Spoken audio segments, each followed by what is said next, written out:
Então, bom dia, gente. Eu sou Zeno Almeida, eu sou acadêmico de medicina da UEPA.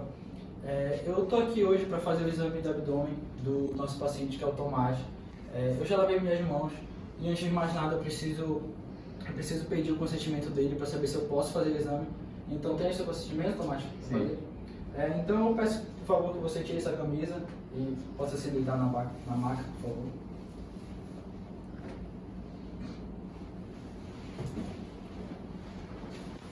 Então, gente, o caso clínico ele pede para fazer a percussão e a palpação do abdômen, certo?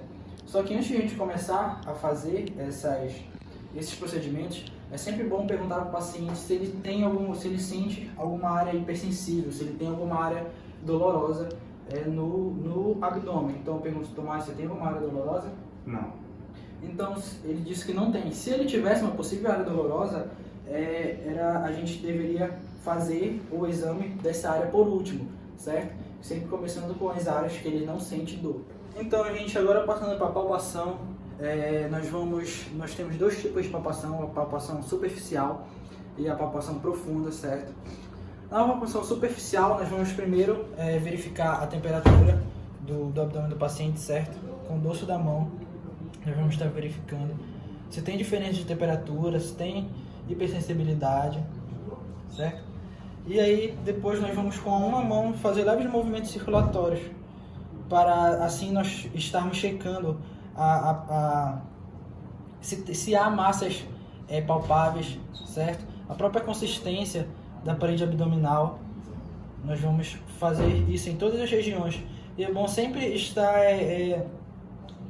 observando as reações do paciente para que a gente possa observar se há alguma reação de dor em qualquer região palpada, certo? Então, gente, agora começando sobre a palpação profunda do abdômen, essa palpação vai ser que vai nos dar um pouquinho mais de consciência sobre as próprias vísceras do paciente, certo? Nós vamos com uma mão, a mesma mão que nós estávamos fazendo a palpação superficial, nós vamos apoiar no abdômen do paciente, e com a outra nós vamos apoiar, nós vamos sobrepor a mão que está por baixo, certo? E assim nós vamos fazer pequenos movimentos ondulatórios um pouquinho mais profundos em todas as regiões do abdômen, para que assim a gente possa detectar se há alguma massa palpável, certo? Em todas as regiões, se há algumas vísceras, se há dor, expressões dolorosas, sempre observando a expressão do paciente em todas as regiões, para ver se ele há alguma reação de dor, certo? Em todas as regiões, palpando profundamente. Então, gente, começando a fazer a percussão do paciente, certo? Nós podemos dividir o abdômen em nove partes. Nós podemos fazer duas linhas aqui horizontais no limite do rebozo costal e da crista ilíaca, e fazer outras duas linhas verticais aqui na linha hemiclavicular, o que nos dá 9 regiões do abdômen, certo?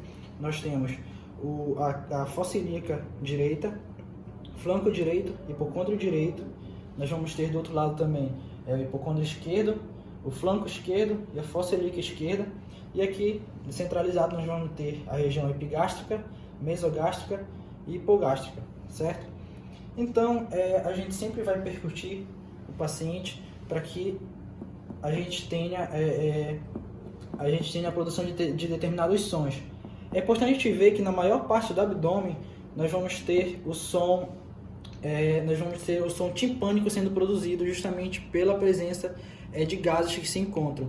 Esse som timpânico ele pode ser substituído pelo som maciço ou então submaciço quando a gente encontra algumas estruturas sólidas, como é o caso aqui no hipocôndrio direito.